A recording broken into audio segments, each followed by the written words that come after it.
La forêt n'apparaissait sur aucune carte récente. C'est précisément pour ça que Julien avait décidé d'y aller. Un point vide, au milieu d'une région pourtant bien documentée. Aucune route officielle, aucun sentier balisé. Juste une zone floue sur les images satellites, comme si quelque chose perturbait la capture. Un bug sûrement, avait-il dit. Mais au fond, il savait que ce n'était pas ça. Il partit seul. Au début, rien d'anormal. Une forêt dense, classique. Des pins, des chênes, un sol humide couvert de feuilles mortes. Le genre d'endroit où chaque bruit est amplifié. Une branche qui craque, un oiseau qui s'envole. Mais plus il avançait, plus quelque chose changeait. Le vent s'arrêta, pas progressivement, d'un coup. Les feuilles cessèrent de bouger. Les arbres restèrent immobiles, figés. Même les sons disparurent. Julien s'arrêta, écouta. Rien. Pas un insecte, pas un souffle, juste une absence. « Ok », murmura-t-il. Il continua. Au bout d'une dizaine de minutes, il remarqua les marques. Sur les troncs, des entailles, pas naturelles, trop nettes, trop régulières. Elles formaient des motifs, répétitifs, comme un langage. Il sortit son téléphone, pas de réseau. Il prit une photo, l'écran bugga. L'image se déforma, comme si les lignes bougeaient. Julien fronça les sourcils. Très drôle, mais il était seul. Il rangea le téléphone. Et c'est là qu'il comprit. Il ne reconnaissait plus le chemin. Il se retourna. Les arbres derrière lui n'étaient pas les mêmes, pas déplacés, différents, comme s'ils n'étaient jamais passés par là. Un frisson remonta le long de sa nuque. « Ok, demi-tour !» Il marcha rapidement, puis plus vite.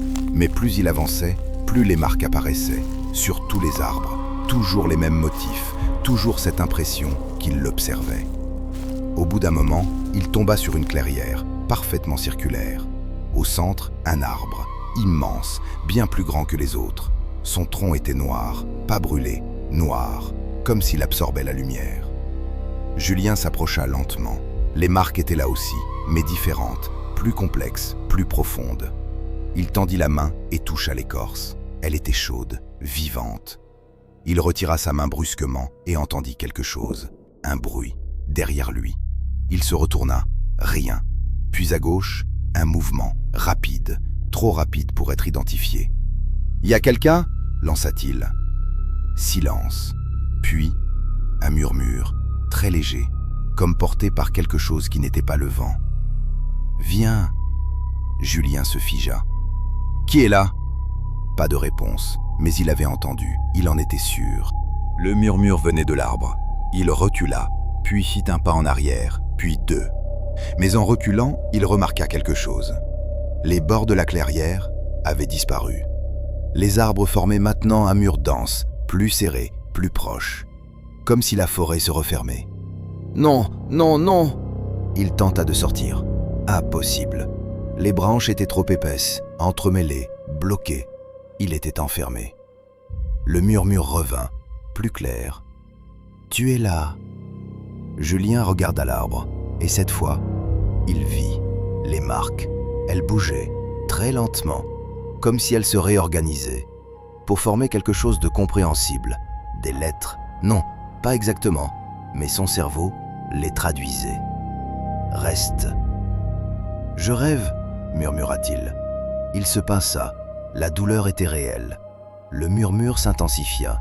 « Reste avec nous. »« Nous ?» Un craquement, autour de lui, partout. Les arbres, ils bougeaient, pas comme des arbres, pas avec le vent. Ils se penchaient vers lui, lentement, comme attirés ou conscients. Julien paniqua. Il courut vers le tronc central, sans savoir pourquoi. Peut-être parce que c'était le seul point fixe. Mais en s'approchant, il vit quelque chose. Dans l'écorce noire, des formes humaines, des silhouettes comme figées, piégées. Leurs visages déformés, leur bouche ouverte, comme en train de crier. « Putain !» Il recula, mais trop tard. Le sol sous ses pieds céda légèrement, comme s'il marchait sur quelque chose de mou. Il baissa les yeux, les racines. Elles étaient à la surface, et elles bougeaient, lentement. Elles s'enroulaient autour de ses chaussures. « Lâche-moi !»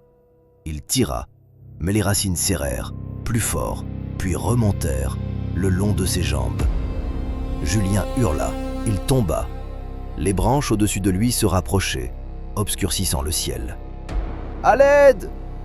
Personne ne répondit, sauf la forêt. « Tu es venu ?» Le sol vibra, l'arbre central pulsa, comme un cœur. Et les silhouettes dans l'écorce bougèrent.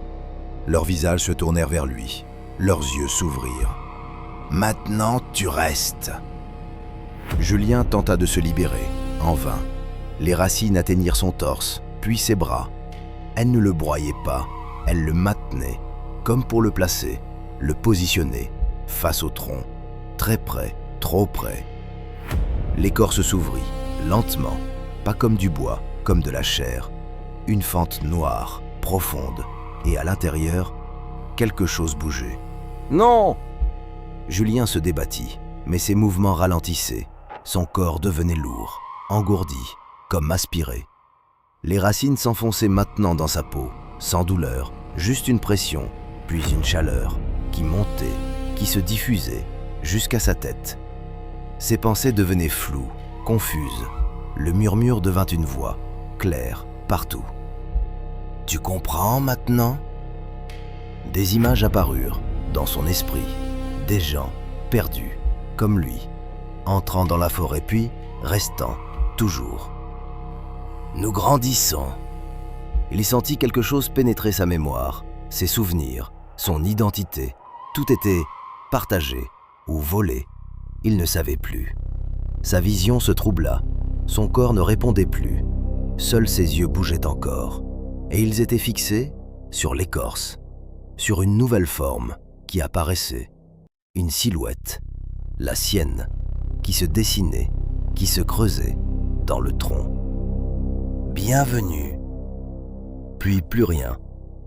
Quelques mois plus tard, un randonneur expérimenté signala une zone étrange, une forêt dense, absente des cartes. Les autorités ignorèrent, jusqu'à ce qu'une équipe soit envoyée. Ils prouvèrent la clairière et l'arbre. Un scientifique s'approcha. « Vous voyez ça? Les motifs ?» Il posa la main sur l'écorce et se figea. « C'est chaud !» Un autre s'approcha. « On dirait presque que ça... » Il s'arrêta. « Attendez !» Dans le tronc, une forme, récente, presque nette. Un visage, les yeux fermés. Mais à mesure qu'il regardait, les yeux s'ouvrirent, lentement. Et dans le silence total de la forêt, un murmure passa. Et aujourd'hui encore, si tu trouves cette forêt, elle t'attend déjà.